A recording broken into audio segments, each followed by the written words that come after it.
Happy morning, friends.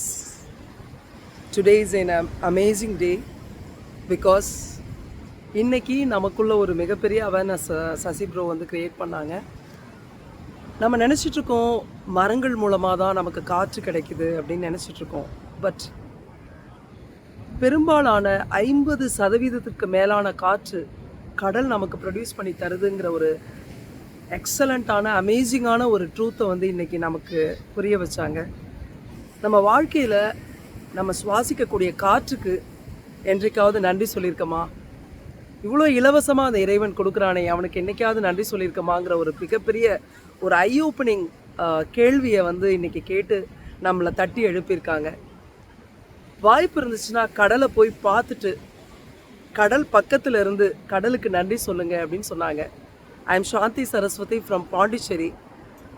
அந்த கடல் பக்கத்தில் இருக்கிறதுக்கான பாக்கியம் எனக்கு கிடைச்சதுனால நேரில் வந்து நாடி சுற்றி பிராணாயாமம் இங்கே செஞ்சுட்டு கடல் அன்னைக்கு நன்றி தெரிவிச்சுட்டு, கடல் அன்னைன்னு சொல்கிறோம் பார்த்தீங்களா, இந்தியாவில் இருக்கக்கூடிய மிகப்பெரிய ஒரு இந்தியாவுக்கு இருக்கக்கூடிய பெரிய ஸ்பெஷாலிட்டி என்னன்னா, நம்ம கடலை கூட கடல்னு சொல்கிறதில்ல, கடல் அன்னைன்னு சொல்கிறோம். அப்போ அந்த கடல் அன்னைன்னு சொல்லக்கூடிய அந்த தாயை நம்ம எப்படி போற்றணும்? நம்ம இன்றைக்கி கடலில் எவ்வளவு மாசுகள் வந்து இன்றைக்கி உருவாயிருக்கு. நம்ம யூஸ் பண்ணக்கூடிய பிளாஸ்டிக்ஸ், நம்ம யூஸ் பண்ணக்கூடிய நெகிழிகள், அதெல்லாம் போய் மீனுடைய வயிற்றில் சிக்குதுன்னு சொல்லிட்டு இன்றைக்கி நம்ம நிறைய பார்க்குறோம். இந்த கடலில் உள்ள மிகப்பெரிய ஒரு கடலில் இருக்கக்கூடிய கடலை பற்றி இன்றைக்கி நான் தெரிஞ்சுக்கும் போது ஒரு பெரிய ட்ரூத்தை இன்றைக்கி நான் தெரிஞ்சுக்கிட்டேன். இந்த உலகத்தில் சூழ்ந்து இருக்கக்கூடிய 98% ஆஃப் வாட்டர் கடலில் தான் இருக்குது. அப்பேற்பட்ட ஒரு கடல் நமக்கு ஆக்சிஜனை ப்ரொடியூஸ் பண்ணி கொடுக்குது.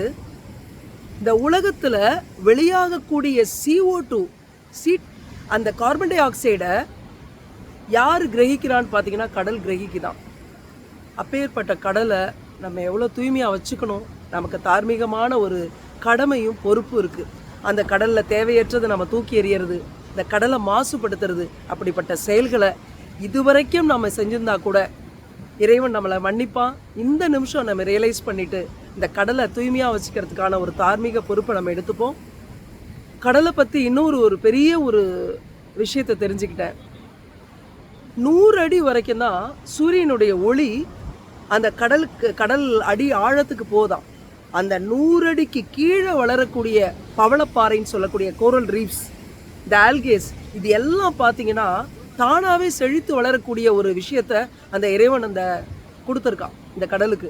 அப்போ அந்த கடல் தான் இந்த மழையை வந்து நமக்கு உண்டாக்கி கொடுக்குது. அந்த கடலில் இருக்கிற நீர் தான் நீராவியாக மேலே போய் அந்த மேகம் வந்து மழையாக நமக்கு பொழிவித்து நமக்கு இந்த மழையாக திரும்ப தருது. அப்பேற்பட்ட ஒரு கடலை பாதுகாக்கக்கூடிய ஒரு தார்மீக பொறுப்பை நம்ம இன்னையிலேருந்து நமக்குள்ளே உருவாக்கிப்போம். இப்படிப்பட்ட ஒரு அவேர்னஸை நமக்கு கிரியேட் பண்ணி கொடுத்த அந்த காற்றை நமக்கு உற்பத்தி பண்ணி கொடுக்கக்கூடிய அந்த கடலுக்கு அதை தாண்டி இன்னொரு விஷயம் என்னன்னா, இந்த பூமியினுடைய தட்பவெட்ப நிலையை சமநிலையாக வச்சுக்கிறதுக்கான ஒரு பெரிய பொறுப்பை கடல் எடுத்துக்குது அப்படின்னு ஒரு பெரிய உண்மையை நான் தெரிஞ்சுக்கிட்டேன். ஸோ இன்னைக்கு இப்படி ஒரு வாய்ப்பை இந்த மாதிரி கடல் முன்னாடியே நின்று பேசணும் அப்படிங்கிற ஒரு எண்ணத்தை எனக்குள்ளே ஏற்படுத்திய சசி ப்ரோ அந்த டீமுக்கு நான் ஒரு பெரிய நன்றியை தெரிவிக்கிறேன். இந்த கம்யூனிட்டியில் இருக்கக்கூடிய ஒவ்வொருத்தருக்கும், என்னுடைய ஏபி அருளா, என்னுடைய ஹோஸ்ட் மயில்ராஜ் சுப்பிரமணியம் சார், எல்லாருக்கும் என்னுடைய பெரிய நன்றிகளை நான் தெரிவிக்கிறேன்.